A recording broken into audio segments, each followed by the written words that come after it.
ตอนนี้นานกล่าวถึงนางมัทีลาเดินไพนาป่าไม่ใหญ่พอตะเว้นคำคอยมัทีลาสิเต้าคืนพ่อ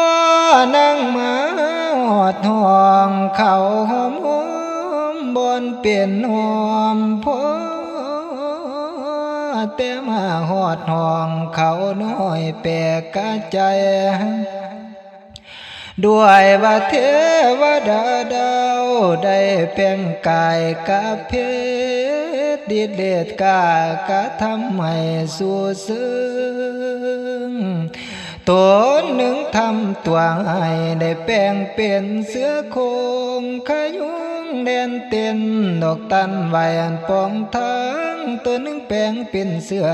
เหลืองตัวขนาดโดดผ่านเต้นกะตันไว้อันปองทั้งตัวหนึ่งแปลงเป็นเสือ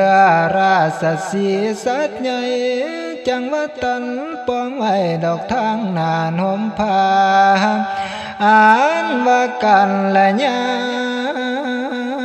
น้อยขันมาเห็นกายานสันคิ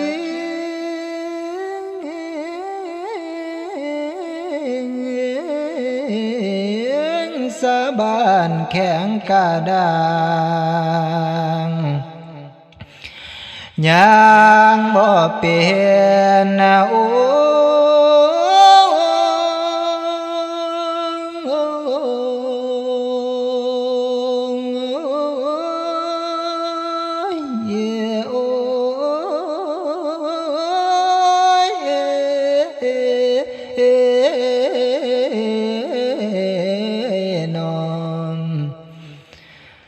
ตอนนั้นคนคิงขาดอกพังตายตัวสานั้นว่าพ่อแม่เจ้าลืมเนื้อเจ้าลาลุงจิตนั้นคือทวงลาขน้อยอ่อนทั้งสองสีคือกันหาสานีผู้อยู่ของคอยทางนางจิงโป่งกะตามันไว้ได้วิ่งวอนก้มกราบกล่าวว่าสาธุสาธุสาธุเนื้อ